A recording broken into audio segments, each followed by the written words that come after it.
Educational Communications and this station present Environmental Directions with Nancy Pearlman.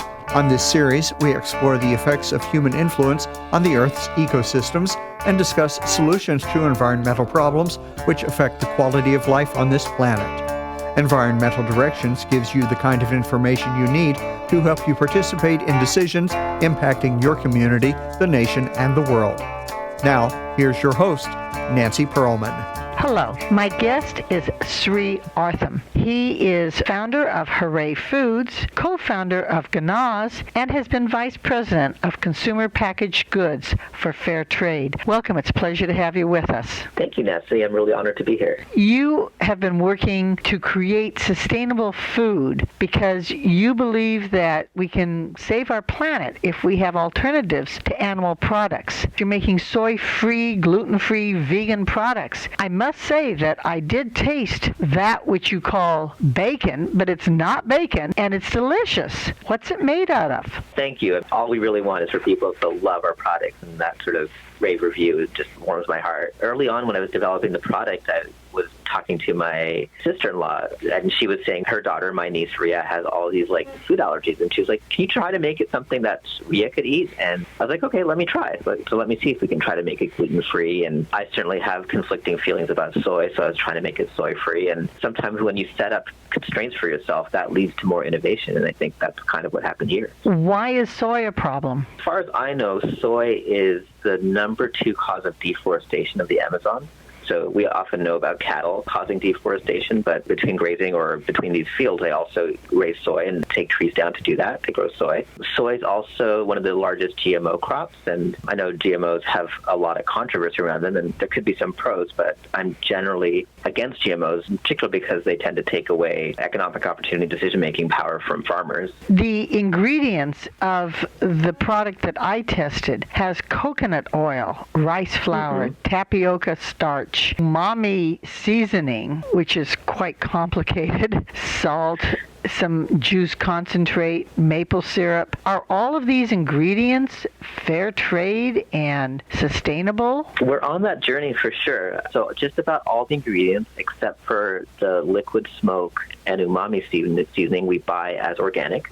So at some point, we'd like to bring in the organic certification. The tapioca starch and the coconut oil, I believe, come from sources that are fair trade eligible. So as soon as we have some time to focus on that, I'd actually like to get those certified as well. Why do you say your product is 80% fewer emissions? We're comparing that to real bacon, so bacon that comes from pigs. After cows, in the U.S., pigs are the number 2 source of greenhouse gas emissions amongst all our food. And the main reason for that is the fertilizer used to grow their feed, which is a petroleum byproduct. So the oil and gas that we pull out of the ground is used to eventually raise pigs, and that's what causes the great greenhouse gas emissions when you eat pork or eat animals in general. You also say you are nitrate-free? Yeah, I think nitrates, I don't know a whole lot about this. This is getting into the details of how real bacon's made, but there is a process where they might use nitrates, and there are some health concerns with nitrates. So there's nothing in our product that contains nitrates, which I think gives some people a lot of comfort. For people who have grown up eating meat and enjoy the flavor, it's great to have a product that tastes like an animal meat that they're used to, but is not of animal. And I must say that when I started being a vegetarian back in the late 60s, the soy products and the alternatives were rather tasteless. I was really surprised when I tried your bacon, and it tasted like real bacon. But I knew it wasn't. That's great. We're really happy that people like you who are already committed to eating plant-based love our product, and we want to make sure meat eaters start to say the same thing, because we're only really going to fulfill our mission if we get meat eaters to switch over from eating animal products and switch to plant products. It was so easy to cook. I didn't have to add oil or anything. We're going to have to hire you as a spokesperson. This is great. Well, for somebody like me who hates cooking, it's a pleasure to be able to stick something in the frying pan and have it come out good. That's great. Yeah, my ethos when I was inventing the product, when I was designing it, was that it shouldn't come with instructions. Most people know how to make bacon, and they shouldn't need separate instructions for how to make our bacon. The difficulty of vegetarian and vegan products is that they're using words that we're familiar with. animal meat words like bacon, and yet you're not. So how do you refer to this product, and perhaps how can we get away from that kind of terminology? That's interesting. For me and for us, I think the greatest thing we want to offer is clarity about what a product is. And for me, there's nothing clearer than saying this is a bacon. That's something that people understand, but we're clarifying that it's not animal bacon, it's plant-based bacon. We call it plant-based bacon. Bacon as a term already has some wiggle room in it, right? Like we know about turkey bacon, for example. So I think we're being clear. I think we're following the rules, and that's really our goal. Whenever I interview somebody who claims to have a green, sustainable, ecological product, I have to ask them, is the whole operation green and sustainable? It's not, to me, good enough just to have something that is an alternative to our normal consumer products, but we have to be sure that the manufacturing of it, that the source materials are being obtained in a sustainable way, that the manufacturing plant isn't polluting the air and the water, and that the people, whether or not it's the people growing the food or putting the food together into your product, are getting fair treatment and fair working conditions.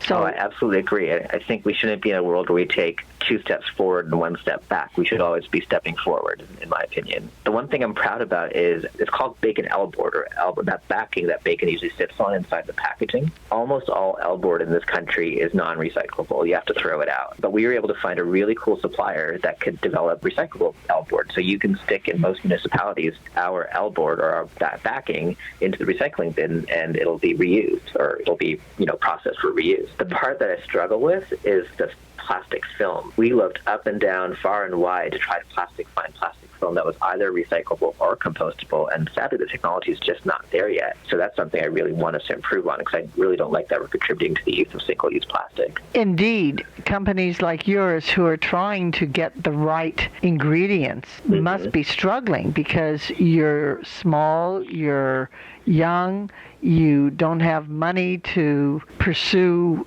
some sort of new product that is what you want, and the general materials out there are still not made from recycled materials, still not being grown in a better fashion for the environment. It must be a problem to find organic ingredients. It is harder, for sure, and they're more expensive, for sure. We have, I think, 8 or 9 different ingredients in our product, and we were able to find just about all of them as organic. Liquid smoke, we couldn't, because there's actually no such thing as organic liquid smoke. Since liquid smoke is mostly water, you can't certify water as organic. You bring in materials from all over the world, but you manufacture them in Southern California? Correct. We're lucky that we use distributors. For example, our tapioca starch comes from Thailand, but we use a distributor who is based out of the San Francisco Bay Area, and then they ship it down to us to manufacture in Southern California. You are also co-founder of Ganaz, and this is a tech platform for farmers and workers. How does that work? I'm not as involved anymore, so I might not be up to speed exactly how it works, but I think the general idea is that farmers, and these are generally large farmers, and this platform, Ganaz, allows large farm owners to communicate with their workers, so they can say some stuff like, hey, tomorrow it's raining, so don't come in for a